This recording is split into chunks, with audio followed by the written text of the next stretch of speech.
कौवे की चार ज्ञान की बातें जो भी सुन लेता है वह कभी गरीब नहीं रहता। नमस्कार दोस्तों, कहानीकार रोहन चैनल में आपका स्वागत है। आज मैं आपके लिए बड़े ही काम की जानकारी लेकर हाजिर हुआ हूँ, इसीलिए मेरा आपसे निवेदन है कि इस वीडियो को आप पूरा जरूर सुनना। किसी जंगल में एक कौवे का जोड़ा रहता था। दोनों पति पत्नी एक दूसरे को बड़े दिल से चाहते थे। कौवे की जो पत्नी थी वह बड़े ही जिज्ञासु स्वभाव की थी। वह हर समय अपने पति से कुछ ना कुछ पूछती रहती थी। एक रात जब दोनों पति पत्नी गंगा किनारे एक वृक्ष की डाली पर बैठे हुए थे, तो कौवे की पत्नी कभी अपने पति से कहती है, हे स्वामी, आज मेरा मन बड़ा ही व्याकुल है। आज मुझे बहुत ही ज्यादा बेचैनी हो रही है। हे स्वामी, कुछ ऐसा उपाय करो जिससे मेरा मन कुछ हल्का हो जाए।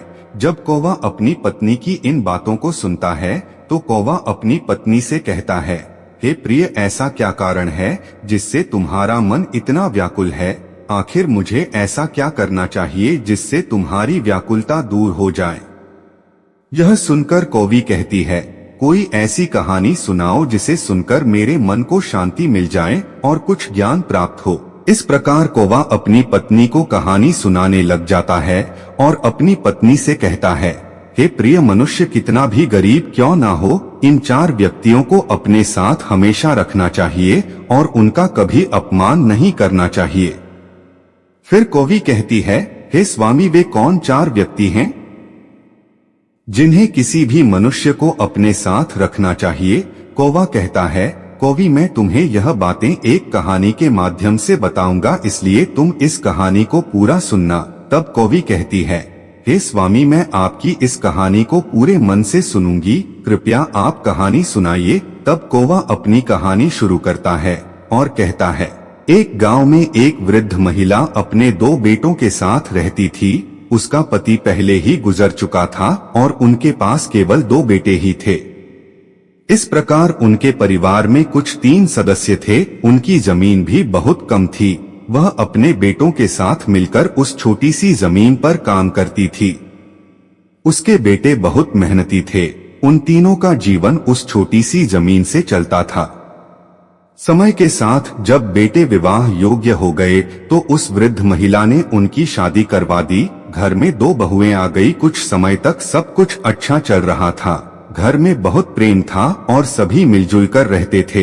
लेकिन जैसे जैसे समय बीतता गया, दोनों बहुओं में आपस में झगड़ा होना शुरू हो गया। कभी किसी बात को लेकर तो कभी किसी और बात को लेकर। बड़ी बहू छोटी बहू से कहने लगती कि तुम ऐसा करती हो, वैसा करती हो। कभी कहती, तुमने हमारे साथ यह कर दिया, तुमने वो कर दिया। इन्हीं बातों को लेकर बड़ी बहू भी छोटी बहू से उल्टी सीधी बातें कहती रहती थी और लड़ाई होती रहती थी। एक दिन छोटी बहू को जब मौका मिलता है तो वह बड़ी बहू से लड़ बैठती है और कहती है, तूने घर का यह काम नहीं किया, वह काम नहीं किया। कभी कहती, तू अपने ही हिस्से का काम कर, मैं अपने हिस्से का करूंगी। कभी कहती, तू आराम से पड़ी रहती है और मैं पूरे दिन काम में लगी रहती हूँ। इसी कारण से छोटी बहू का बड़ी बहू से झगड़ा होने लगता था। अब यह उनका रोज का काम हो चुका था। वह दोनों बहुएं हमेशा किसी न किसी बात पर आपस में झगड़ रहती थी। अब तो वृद्ध महिला भी इन बहुओं के झगड़ों को देखकर काफी परेशान हो चुकी थी। उन्हें लगने लगा कि उनके बेटों की पत्नियां बहुत झगड़ा करती हैं। उन्होंने इस बारे में अपने बेटों से बात की। बेटों ने उन्हें समझाने की कोशिश की पर इसका उन पर कोई असर नहीं हुआ। एक दिन उस वृद्ध महिला ने सोचा कि जब हम 3 लोग घर में रहते थे तो थोड़ी सी जगह में हमारा गुजारा हो जाता था और अब हम 5 लोग हो गए हैं, इसलिए हमारा घरेलू खर्च पूरा नहीं हो पा रहा है। शायद यही कारण है कि झगड़े हो रहे हैं। इसी वजह से वृद्ध महिला ने अपने दोनों बेटों से कहा, बेटा, तुम लोग परदेश चले जाओ और कोई नौकरी ढूंढकर पैसे कमाओ ताकि धन लेकर आ सको और यह झगड़ा खत्म हो सके, क्योंकि जब घर में पैसा आएगा तो जरूरतें पूरी होने लगेंगी और आपसी लड़ाई रुक जाएगी। अक्सर कहा जाता है कि घर में लड़ाई झगड़े का एक ही कारण होता है, पैसे की कमी। जब व्यक्ति के पास पैसे नहीं होते हैं और उसकी रोज की जरूरतें पूरी नहीं होती तो वह परेशान होने लगता है। दूसरा मूल कारण यह भी होता है कि यदि व्यक्ति जरूरत से ज्यादा खाली बैठा रहे तो फिर उसके दिमाग में खुराफात ही आती है और फिर वह किसी से भी लड़ झगड़ कर ही शांत होता है। तीसरा कारण है जब व्यक्ति ज्यादा चालाकी करता है, यानी अपनी जिम्मेदारियों से भागता है, अपने हिस्से के काम से जी चुराता है, सिर्फ बैठकर खाने की इच्छा करता है, तो लाजमी है उस घर में लड़ाई झगड़ा तो होगा ही। चौथा कारण है जब व्यक्ति ईर्ष्या करता है, जब कोई दूसरे व्यक्ति को तरक्की करते हुए देखता है और खुद को आगे नहीं बढ़ा पाता तो फिर उसे जलन होने लगती है। ऐसी स्थिति में वह लड़ाई झगड़ा ही करता है और अपना अधिकतर समय लड़ाई झगड़ा और चुगली में बिताता है। दोनों पुत्रों ने वृद्ध महिला की इच्छाओं का सम्मान किया। वृद्ध महिला से अनुमति लेकर और अपनी अपनी पत्नियों को यह समझाकर कि उनके ना रहने पर वे उनकी मां का ध्यान रखेंगी, वे पैसा कमाने के लिए परदेश चले गए। उनकी दोनों बहुएं अभी भी देवरानी जेठानी में नहीं बनती थी। एक दिन बड़ी बहू को वृद्ध महिला ने समझाया कि तुम बड़ी हो और वह तुमसे छोटी है, तुम्हारे पति प्रदेश में धन कमा रहे हैं और तुम दोनों यहाँ आपस में झगड़ा कर रही हो, यह उचित नहीं है। वह तुमसे छोटी है, इसलिए उसकी छोटी मोटी गलतियों को सहन करना सीखो। कहा जाता है कि क्षमा और धीरज रखना बड़ों को शोभा देता है। अगर वह छोटी गलती कर दे तो उसे क्षमा करो और समझाओ, क्योंकि तुम बड़ी हो और जो बड़े होते हैं वे सदैव सम्मान के पात्र होते हैं। अपनी सास यानी वृद्ध महिला की बात सुनकर बड़ी बहू क्रोध में चिल्लाती है और कहने लगती है, आप छोटी बहू की वफादारी कर रही हैं, आप मुझे समझाकर उसका मनोबल बढ़ा रही हैं। अगर यह बात वह सुन लेगी तो वह और ज्यादा लड़ेगी और ज्यादा उत्पात करेगी और हमें भी फिर परेशान करेगी।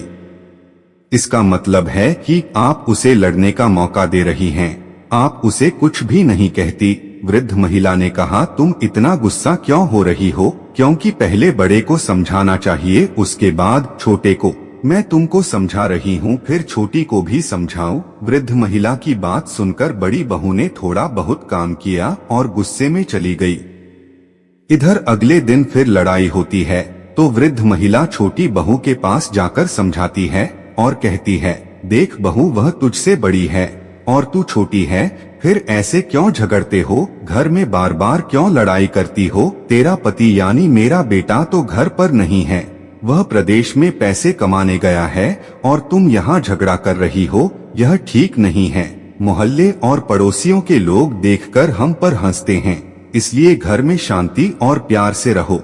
जब घर में प्रेम होता है तो धन और समृद्धि अपने आप आती है।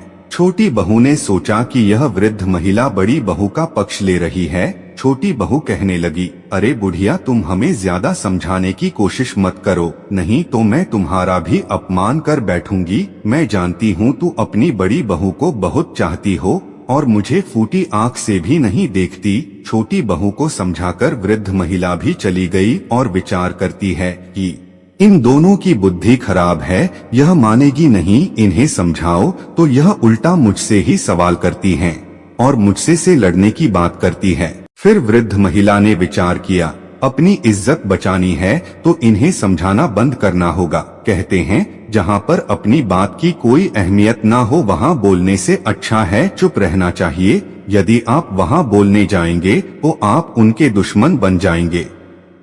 वृद्ध महिला सोचने लगी, मेरी बात किसी को पसंद नहीं आ रही है, उल्टा यह दोनों मुझ पर हावी हो जाती हैं। अगर किसी दिन यह दोनों कभी मुझे मारने लगी तो मैं अपना मुंह दिखाने लायक नहीं रहूंगी, इसलिए इन्हें समझाना मेरे लिए मुश्किल है।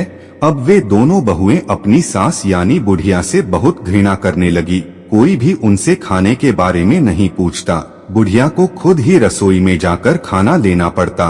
वे बुढ़िया से इतनी नफरत करने लगी कि दोनों बहुएं बुढ़िया को अपने घर में रखना नहीं चाहती थी।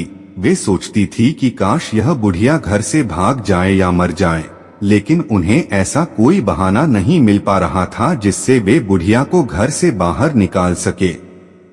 अगला दिन हुआ तो उन्होंने अपनी लड़ाई फिर शुरू कर दी। तब वृद्ध महिला ने एक कट्टा उठाया और घास काटने के लिए जंगल में चली गई। क्योंकि कहते हैं कि व्यर्थ की लड़ाई झगड़ा अपने कानों से सुनना भी नहीं चाहिए। अगर आप खड़े होकर वह लड़ाई सुनेंगे तो हो सकता है कि आपको बोलना भी पड़ जाए, इसलिए सबसे अच्छा तरीका है वहां से निकल जाना। वृद्ध महिला घास काटने के लिए जंगल में चली गई और शाम को लौटकर आई, तब तक उन दोनों की लड़ाई खत्म हो चुकी थी। इसी तरह से जब अगला दिन होता है और उनकी लड़ाई शुरू हो जाती है तो बुढ़िया अपना कट्टा उठाती है और घास काटने के लिए जंगल की ओर निकल जाती है। जब वह वृद्ध महिला जंगल में घास काट रही थी तभी उसके पास एक विशाल सर्प वहां आ गया। विशाल सर्प को देखकर वृद्ध महिला भय से कांपने लगी। उसे लगा कि आज उसकी जान नहीं बचेगी और सर्प उसे निश्चित रूप से खा जाएगा। भय से कांपती वृद्ध महिला को देखकर सांप ने मनुष्य की भाषा में बोलना शुरू किया और कहा, माता तुम डरो मत, तुम्हें कोई हानि नहीं पहुंचाऊंगा। मैं यहाँ तुमसे अपना दुख साझा करने आया हूँ क्योंकि मैं बहुत परेशान और दुखी हूँ। सर्प के मनुष्य की भाषा में बोलने पर वृद्ध महिला के दिल को कुछ शांति मिली। उसने एक गहरी सांस ली और सोचा कि सर्प मनुष्य की आवाज में बोल रहा है। फिर वृद्ध महिला ने पूछा, हे नाग बताइए आपको क्या परेशानी है। तब नाग कहने लगा, हे माता कई दिनों से मैं भूखा हूँ, मुझे खाने के लिए कुछ नहीं मिल रहा है। यदि आप मुझे कुछ खाने को दे दो तो मेरे प्राण बच जाएंगे। मैं बिल्कुल मरने की कगार पर पहुंच चुका हूं क्योंकि मैं जिस आश्रम पर रहता था उस आश्रम के जो रहस्य थे अब उनका देहांत हो चुका है। वे एक गाय पालते थे, उस गाय का दूध मुझे पिलाते थे और स्वयं भी पीते थे, उसी से मैं जीवित था। लेकिन अब हमारा पालन करने वाले, मुझको दूध पिलाने वाले हमारे जो ऋषि थे वे इस दुनिया को छोड़कर चले गए। यदि आप मेरे लिए कहीं से भी दूध ला सके तो यह आपकी बड़ी कृपा होगी। मेरी जान को बचा लीजिए और यदि थोड़ा दूध मिल जाए तो हमें पिला दीजिए। जब वृद्ध महिला ने यह सुना तो नाग के दुख को सुनकर बुढ़िया की आंखों में आंसू आ गए और उसने कहा, हे नाग आप चिंता ना करें, आज मैं आपको दूध अवश्य पिलाऊंगी। तुम यहीं पर रुको, मैं तुम्हारे लिए दूध लेकर आती हूँ। वह बुढ़िया नाग से बात करने के बाद घर लौट गई। जैसा कि रोज होता था, दोनों बहुएं देवरानी और जेठानी तैयार होकर आपस में झगड़ने लगी। इस बीच बुढ़िया सोचने लगी कि किसके घर से दूध लेकर जाए। अगर वह बड़ी बहू के घर से दूध ले जाएगी और उसे पता चल जाएगा तो वह उससे झगड़ने लगेगी, और अगर छोटी बहू के घर से दूध ले जाएगी और उसे पता चल जाएगा तो वह भी उससे झगड़ने लगेगी। आखिरकार उसने सोचा कि एक दिन वह बड़ी बहू के घर से और दूसरे दिन छोटी बहू के घर से दूध ले जाएगी ताकि उन्हें पता भी ना चले और मैं नाग को दूध पिला सकूं। वृद्ध महिला ने वैसा ही किया। बड़ी बहू के घर से उसने थोड़ा सा दूध लिया और उसे कट्टे में छुपाकर घास लेने के बहाने जंगल में चली गई। तब तक नाग भी वहां आ गया और बोला, हे माता मेरे लिए कुछ दूध लेकर आई हो। बुढ़िया कहती है, हाँ नाग मैं तुम्हारे लिए दूध लेकर आई हूँ। उस बुढ़िया ने तुरंत वह दूध नाग के आगे रख दिया। जब नाग ने दूध पी लिया तब उसे शांति मिली। नाग ने कहा, हे माता आपने आज मेरी जान बचा ली, आपने मुझ पर बहुत बड़ा उपकार किया है, मैं आपकी मदद को जीवन भर नहीं भूलूंगा। बुढ़िया ने कहा, हे नाग मैं आपसे एक और प्रश्न करना चाहती हूँ। उस समय डर के कारण आपसे पूछ नहीं पाई थी, लेकिन अब मैं पूछना चाहती हूँ कि आप एक सर्प होते हुए भी मनुष्य की भांति कैसे बोल पा रहे हैं? क्या आप वास्तव में नाग हैं या कोई और? तब नाग ने उत्तर दिया, है माता मैं एक श्राप के कारण नाग बन गया हूँ। मैं एक राजा के घर नाग रूप में जन्मा था और मेरे पिता ने मुझे नाग समझ जंगल में छोड़ दिया था। मेरा श्राप केवल 25 वर्षों का है और मेरी मुक्ति अब ज्यादा दूर नहीं है। 1 वर्ष के बाद मुझे मेरा मनुष्य शरीर वापस मिल जाएगा। मैं उस समय का बेसब्री से इंतजार कर रहा हूँ। नाग देवता ने अपनी कहानी वृद्ध महिला को सुनाई। वृद्ध महिला को उसकी व्यथा सुनकर उस पर प्यार आ गया। फिर वह रोजाना अपनी बहुओं के घर से दूध छुपते छुपाते लाने लगी और नाग को पिलाने लगी। कभी वह दूध बड़ी बहू के घर से लाती तो कभी छोटी बहू के घर से। इस तरह वह नियमित रूप से नाग को दूध पिलाने लगी। नाग भी हर रोज उस स्थान पर आता और वृद्ध महिला के हाथों से दूध पीकर बहुत खुश होता, जैसे उसे अपनी असली माँ मिल गई हो। फिर एक दिन ऐसा हुआ कि बहुओं ने देखा कि उनका दूध रोजाना कम हो रहा है। उन दोनों बहुओं ने आपस में चर्चा की और एक दूसरे से कहा, कोई हमारा दूध चुरा लेता है, हमारा दूध कैसे कम हो जाता है। हर तीसरे दिन बड़ी बहू ने भी कहा, हमारा भी हर तीसरे दिन दूध कम हो जाता है, हमारे दूध को कोई चुरा लेता है, लेकिन दूध चुराने के लिए हमारे घर में कौन आएगा। फिर उन्होंने विचार किया कि केवल बुढ़िया ही रसोई के अंदर जाती है और तो कोई जाता नहीं, तो हमारे दूध को भला कौन चुरा सकता है, पड़ोसी भी हमारे घर में आते नहीं है। तब छोटी बहू ने कहा, दीदी तुम्हारा चोर और मेरा चोर एक ही है, चलिए हम उसे छुपकर देखते हैं। फिर दोनों ने योजना बनाई और छुपकर देखने लगी। अगले दिन वृद्ध महिला रोज की तरह बड़ी बहू के घर में जाती है और रसोई में घुस जाती है। वे दोनों छुपकर देख रही थी। वृद्ध महिला ने बड़ी बहू के घर से दूध लिया और कट्टे में छुपाया और फिर घास काटने के बहाने जंगल की ओर चली गई। उधर बुढ़िया को दूध ले जाते हुए उन दोनों ने देख लिया। तब छोटी बहू ने कहा, चलिए देखते हैं, यह बुढ़िया दूध लेकर जंगल में कहाँ जाती है और किसे पिलाती है, खुद पीती है या किसी और को पिलाती है। वृद्ध महिला जंगल में चली जा रही थी और उसके पीछे पीछे दोनों बहुएं गुप्त रूप से उसे देखने के लिए आगे बढ़ती जा रही थी। वृद्ध महिला उस स्थान पर पहुंची जहां वह प्रतिदिन घास काटा करती थी और जहां वह नाग को अक्सर दूध पिलाया करती थी। इस बीच दोनों बहुएं दूर से छुपकर देख रही थी कि बुढ़िया के पास एक विशाल और भयानक सर्प आया और बुढ़िया उसे दूध पिलाने लगी। सर्प दूध पीने लगा। जब बहुओं ने देखा कि बुढ़िया उस खतरनाक सर्प को दूध पिला रही है और वह सर्प तो बहुत ही बड़ा था, ऐसा सर्प उन्होंने कभी नहीं देखा था। सर्प को दूध पीते देखकर वे दोनों घबरा गई। डर के मारे उनके पैरों तले जमीन खिसक गई।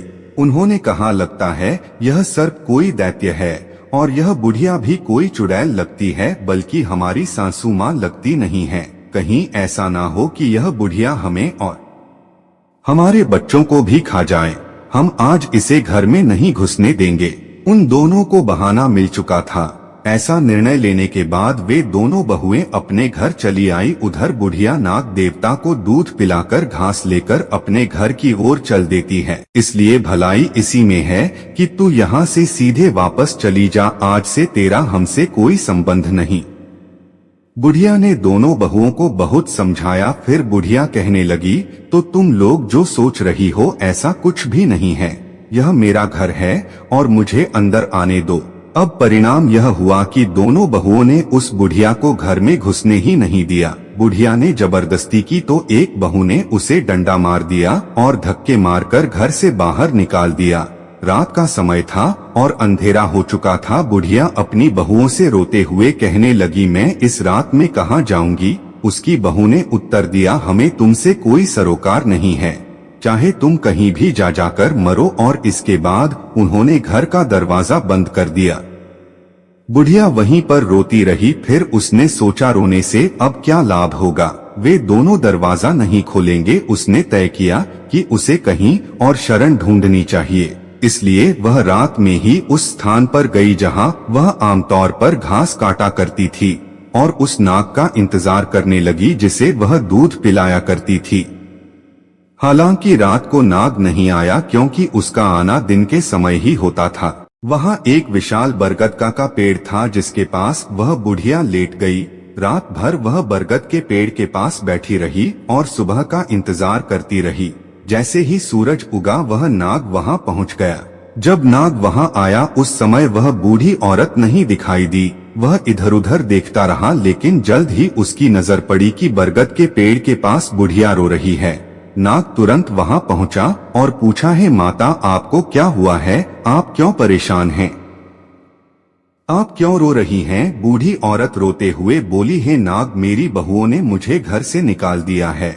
मैं तुम्हारे लिए दूध लाया करती थी, वह दूध मैं अपनी बहुओं से छुपाकर लाती थी, लेकिन उन्होंने देख लिया आपको दूध पिलाते हुए।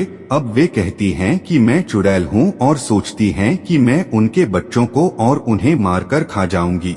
इसीलिए उन्होंने मुझे घर में घुसने नहीं दिया और घर से बेघर कर दिया। मेरे बेटे घर पर नहीं है, दोनों बेटे परदेश में नौकरी करने गए हैं।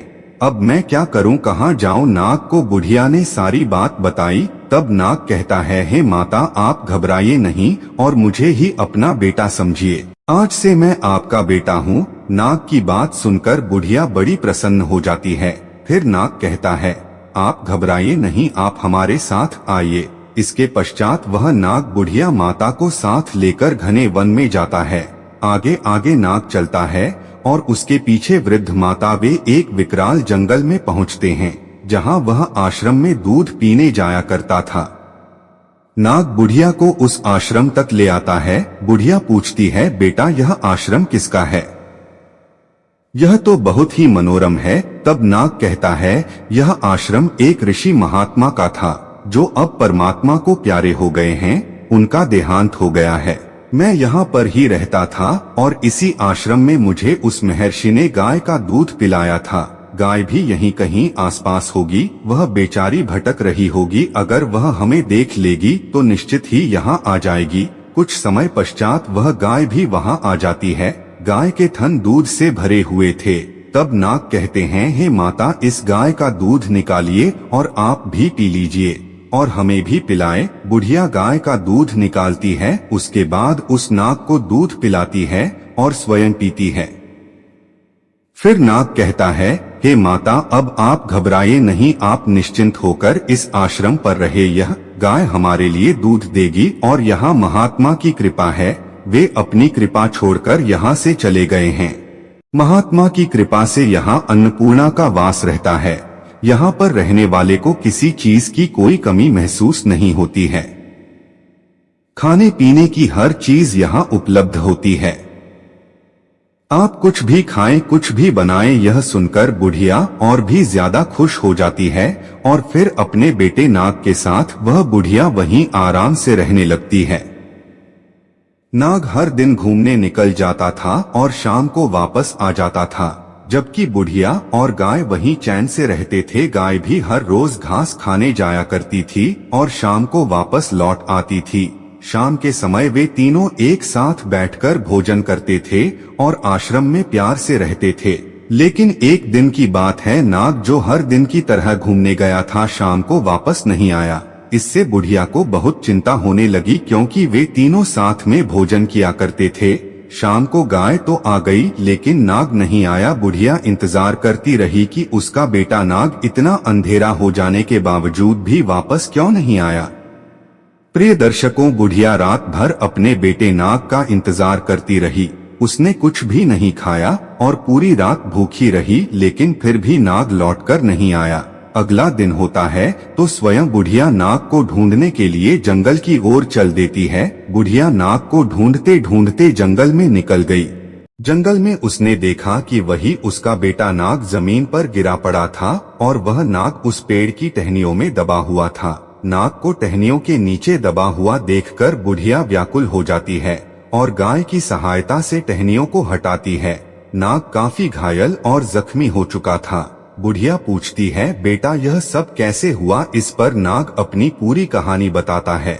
हे माता, मैं जब शाम को आश्रम लौट रहा था तो एक भयानक तूफान आ गया। तूफान के आने से मैं एक पेड़ पर चढ़ गया, लेकिन तूफान के झोंके से वह पेड़ गिर गया और मैं उसके नीचे दब गया। मैंने निकलने की बहुत कोशिश की पर सफल नहीं हो पाया। मैं सोचता रहा कि मेरी माँ मेरा इंतजार कर रही होगी, पर मैं बाहर नहीं आ पाया। मुझे चोट भी लग गई। इसके बाद बुढ़िया कहती है, बेटा तुम घबराओ नहीं, आओ मैं तुम्हारी चोट का इलाज कर देती हूँ। इस तरह से बुढ़िया अपने नाग को आश्रम ले जाती है और कुछ औषधि पीस कर लाती है। फिर वह इन्हें मिलाकर एक लेप तैयार करती है और उस नाग के घायल शरीर पर लगा देती है। रोजाना इस लेप को लगाने से धीरे धीरे उसके घाव भरने लगते हैं। इस लेप को लगाते हुए बुढ़िया ने उसे पूरी तरह से ठीक कर दिया। 1 साल बीत जाने के बाद वह नाग का रूप छोड़कर फिर एक मनुष्य के रूप में आ जाता है। अब वह बेहद ही सुंदर राजकुमार बन जाता है। उन्हें एक सुंदर और रूपवान राजकुमार के रूप में देखकर बुढ़िया बहुत खुश होती है और बार बार उन्हें प्यार से छूती है। बुढ़िया माता की खुशी का ठिकाना नहीं रहा। फिर वह कुछ दिनों तक उस आश्रम में रहते हैं। इसके बाद एक दिन बुढ़िया कहती है, बेटा अब हमें तुम्हारे पिता के पास ले जाना चाहिए। फिर बुढ़िया ने पूछा, तुम कहाँ के रहने वाले हो? तुम्हारे पिता कैसे हैं? तुमने कहा था कि तुम एक राजा के बेटे हो। चलो देखते हैं कि तुम्हारे पिता कैसे हैं और तुम्हारी माँ कैसी है। तब नाग से बना हुआ राजकुमार कहने लगा, नहीं, मैं वहाँ नहीं जाऊंगा। उस पिता को देखकर क्या करूंगा जिसने हमें जंगल में फेंक दिया था। तब बुढ़िया ने समझाया, है बेटा, उस समय तुम एक नाग रूप में थे। उस समय तुम्हारे पिता ने डर से तुम्हें छोड़ दिया होगा, लेकिन अब तुम एक मनुष्य के रूप में हो तो तुम्हें देखकर तुम्हारे माता पिता बड़े खुश हो जाएंगे। इसलिए बेटा तुम वहाँ चलो, इसी बहाने से मैं भी तुम्हारे माता पिता से मिल लूंगी। वह नाग जो अब राजकुमार बन चुका था, बुढ़िया माता को लेकर अपने राजमहल की ओर चल देता है।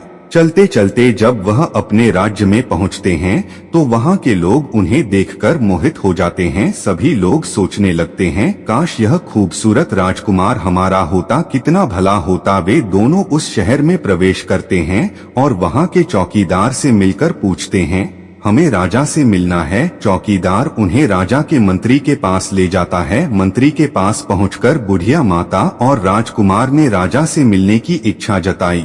उन्होंने कहा, मंत्री जी, हम यहाँ के राजा और रानी से मिलना चाहते हैं। वे कहाँ हैं? इस पर मंत्री ने उत्तर दिया, बेटा हमारे राजा और रानी इस समय मिलने के योग्य नहीं है। उनकी स्थिति बहुत खराब है। राजा स्वयं अपने राज्य की देखभाल नहीं कर पा रहे हैं। यहाँ का सिंहासन खाली पड़ा है। तब राजकुमार ने जिद की और बुढ़िया ने भी कहा, नहीं मंत्री जी, कोशिश कीजिए कि हम उनसे मिल सके। हमारा उनसे मिलना बहुत जरूरी है। मंत्री ने कहा, राजा साहब बहुत बीमार है। यह बात 25 साल पुरानी है। रानी ने एक सर्प को जन्म दिया था। राजा साहब ने जब सर्प को देखा तो वह बड़े भयभीत हुए। उन्हें बड़ा बुरा लगा। रानी के लिए तो वह सर्प भी प्यारा था, क्योंकि माँ के लिए उसका बच्चा कैसा भी हो वह प्रिय होता है। लेकिन राजा ने सोचा कि यह बात सुनकर लोग क्या कहेंगे। राजा के घर में पुत्र की जगह एक सर्प पैदा हुआ है तो सभी प्रजा हमसे घृणा करेगी। इसीलिए राजा ने उस सर्प को जंगल में फेंक दिया। तब से राजा और रानी का शरीर सूखकर कांटा हो गया है और राज सिंहासन को उन्होंने छोड़ दिया है।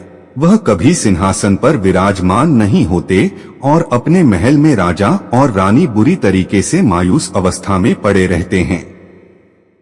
जब राजकुमार ने यह सुना तो उसने मंत्री से अनुरोध किया, अगर आप हमें उनसे मिलवा सके तो बहुत कृपा होगी।